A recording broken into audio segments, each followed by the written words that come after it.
सोमवार को दूसरी पाली में कृषि, पशुपालन और सहकारिता विभाग के अनुदान मांग पर चर्चा हो रही थी और इस दौरान माले विधायक विनोद सिंह ने एक बात कही कि कृषि योग्य जो ज़मीनें हैं झारखंड में खास करके वो काफ़ी कम है, लेकिन बावजूद इसके कि इसको संरक्षित करने के लिए कोई कड़ा कानून नहीं है।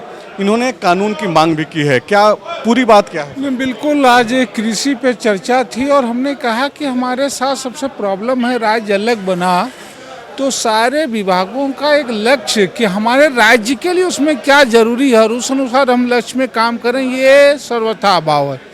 अब झारखंड की जरूर पहचान थी औद्योगिक राज्य के रूप में, खनन के रूप में, लेकिन आज वो खत्म होता जा रहा है और कृषि, सहरा और खदान का यूं भी संकट है। और जो आंकड़े बता रहे हैं कि झारखंड का जो कुल ज्योग्राफिकल एरिया है उस ज्योग्राफिकल एरिया के महज 17% ज़मीन ही खेती योग्य है और उस 17% का महज 15% में भी जो है महज हम सिंचाई कर पा रहे हैं।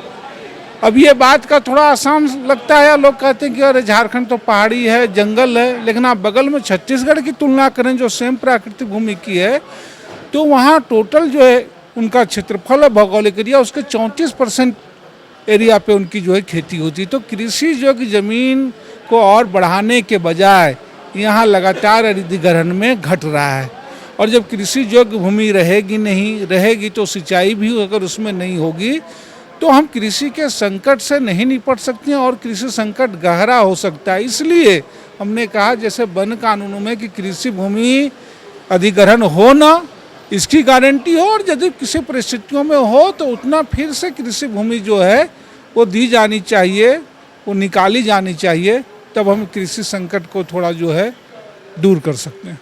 सर, क्या कोई एक डाटा है कि कृषि योग्य भूमि अब तक कितना प्रतिशत जो है वो अधिग्रहित हुई है? लगातार घट रहे हैं इसमें पिछले दिनों का। अभी की जो स्थिति है सरकार के पास ही डाटा है, सरकार ने ही जो रखा है कि वो महज जो है जो लगभग 80 लाख हेक्टेयर ज़मीन है उसमें महज 17% ज़मीन पर ही हो रही है और ये लगातार घट रही है। अधिग्रहण हो रहा है, सड़कों पे हो रहा है, वृद्धि का तो एक भी नहीं आया। कहीं आपने सुना कि भाई नए खेत बनाए गए, नई ये चीज़ें हो गई, नई बाकी चीज़ें, बल्कि जो भी जीएम लैंड भी थे लोगों के नए वो तो छीने जा रहे हैं। आपको 6 लेन में ज़मीन अधिग्रहण हुई, हाईवे में ज़मीन अधिग्रहण हो रही है, इलेक्ट्रो स्टील में हो रहे हैं, तो ये हजारों हजार एकड़ प्रति साल घट रहा है और इसकी संरक्षण करने इसीलिए आज झारखंड जो है छत्तीसगढ़ जैसे राज्यों से भी नीचे चला गया है। सिंचाई को लेकर के भी एक बातचीत आपने की है, हालांकि और भी 2-3 विधायकों ने कृषि में को बढ़ावा देने के लिए सिंचाई की बात कर रहे थे। बाकायदा बादल पत्रलेख को से जुड़े हुए लोग सवाल भी कर रहे थे। आपको क्या लगता है कि ये जो बजट में जो कृषि की बातें की गई है, सिंचाई को लेकर के क्या कुछ आप देख पा रहे हैं और अगर नहीं देख पा रहे हैं तो सरकार को क्या और करना चाहिए? देखिए, पुराने अनुभव ही बताते हैं सिंचाई को लेकर के जो बृहद सिंचाई योजनाएं हैं वो सिर्फ और सिर्फ जो है सफ़ेद हाथी साबित हुई है। इसके बजाय पहले से ही जो हमारे छोटे बड़े तालाब हैं जो ऑलरेडी ज़मीन भूमि अधिग्रहित वो किए हुए हैं उनके जीर्णोद्धार पर दें, उनके पुनरुद्धार पे छोटे छोटे दें तो उस पर ज़मीन जो है कम जाती है और लोगों को लाभ ज़्यादा मिलता है। अभी भी मैं देख रहा हूँ कई जगह जो लोगों का विरोध हो रहा है तो सरकार वो सिंचाई के नाम पर बड़ी परियोजनाएं करती हैं, उससे फैक्ट्रियों को पानी मिलता है, उद्योग धंधे पानी मिलती है, लेकिन सिंचाई नहीं होती है। आप कुनार देख लीजिए, आप मैथन दे दीजिए, आप जाके इससे सिंचाई कितनी होती है और फैक्ट्रियों का कितना फ़ायदा होता है। तो सिंचाई के नाम पर बड़े बड़े डैम बनाए जाते हैं, लेकिन वो जितना अनुभव है, पथरातू देख लीजिए, मैथन देख लीजिए, पंचायत देख लीजिए, कोनार देख लीजिए, तिलैया देख लीजिए, उसमें किसानों की सिंचाई शून्य है और फैक्ट्रियों और उद्योग धंधों के लिए बनाया जाता है। तो इसीलिए मैं कह रहा हूँ सिंचाई पे छोटी योजनाओं का, लघु योजनाओं का महत्व ज़्यादा है, उससे ज़्यादा किसान लाभान्वित होते हैं। सवाल जो ये है, और सरकार हमेशा ये क्रेडिट लेने की कोशिश करती रही है और ख़ास करके सरकार में जो शामिल कांग्रेस पार्टी है वो इस बात की क्रेडिट लेती रही है कि किसानों की कर्ज माफ़ी इस सरकार ने की है। लेकिन एक जो बात आ रही है कि एनपीए जिन किसानों का हो चुका है, जिनका नाम एनपीए में शामिल है, उन किसानों को लाभ इस कृषि ऋण माफ़ी का नहीं मिल पा रहा है। और जब आपने इस सवाल को सरकार के सामने रखा सदन में और जो जवाब कृषि मंत्री का आया और वो यूपी की बात कर रहे हैं कि योगी जो वहाँ पे मुख्यमंत्री हैं वो भी वहाँ पे एनपीए वाले किसानों को लाभ नहीं दे पा रहे हैं। तो क्या इस जवाब को आधार बना करके यहाँ के भी किसानों को इस माफ़ी से वंचित रखा जाना चाहिए? नहीं, बिल्कुल नहीं। और ये तो लगातार विरोध उठ रही है, लोगों ने कहा, तो बल्कि मंत्री ने तो ये कहा कि सारे लोगों का माफ़ करेंगे।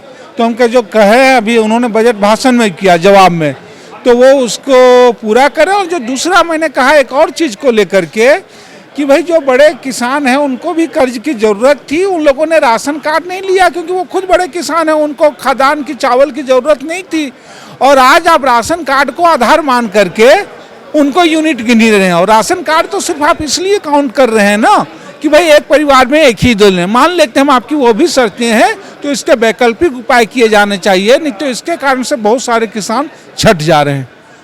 सर आखिरी सवाल ये है कि दुधारू गाय को जो रोकने की जो घटनाएं सामने आती रहती है और उनके साथ जो लोग रहते हैं उनके साथ मारपीट की घटनाओं को लेकर के भी आपने एक बात की है, उसको क्या आप इस पूरे चीज़ को कैसे देख रहे हैं और सरकार से क्या चाह रहे हैं? बिल्कुल हमने कहा ही। और अभी आज जो बात हो रही थी कि सरकार जो गाय खरीद के दे रही है, कि आज हो क्या रहा है। एक तो सरकारी खरीद में यूं भी कि दुधारी गाय लोगों से पैसा ले रही है, सरकारी खरीद में दाम दोगुने हो जा रहे हैं। और दाम दोगुने के सरकारी व्यवस्था तो जिम्मेवार ये है, लेकिन इसके साथ आज अगर गाय और बछड़े लेकर के आ रहे हैं तो माहौल है, अलग अलग ग्रुपों को पैसे दिए जाने पड़ रहे हैं, थाने को पैसे दिए जा रहे हैं। और कई बार तो दबाव में एक थाने में एक सड़कों पे जो है घंटों घंटों जो है गाय और बछड़े खड़े रहते हैं, उनको चारा नहीं मिलता है, भोजन नहीं मिलता है। और आपने देखा खुद सत्ता पक्ष विपक्ष के केदार हाजरा ने ही वो बता दिया कि वो या तो गाय बांट दिए जा रहे हैं या छोड़ दिए जा रहे हैं और मर जा रहे हैं। तो इसलिए कह रहे हैं कि जो लोग पाप और पुण्य की परिभाषा से ही चीज़ों को सिर्फ अगर देखते हैं, अगर उसकी भी अगर बात करें तो ये जो दुधारू गाय और बछड़ों को रोका जाना वो क्या पाप नहीं है। इसलिए थाने हो या कोई ग्रुप हो जो गाय दुधारू हैं और बछड़े हैं, उसमें कोई पूछताछ की जरूरत ही नहीं है। ये पूछ और ताछ की प्रक्रिया गायों के दामों में वृद्धि कर रही है और अंततः इसका भी भार किसानों को जो है गौपालकों को चुकाना पड़ रहा है।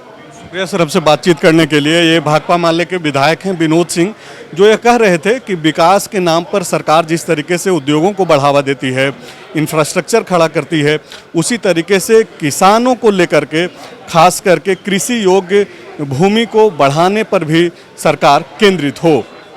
शुक्रिया। TheFollowUp.in. Like, share and subscribe. www.thefollowup.in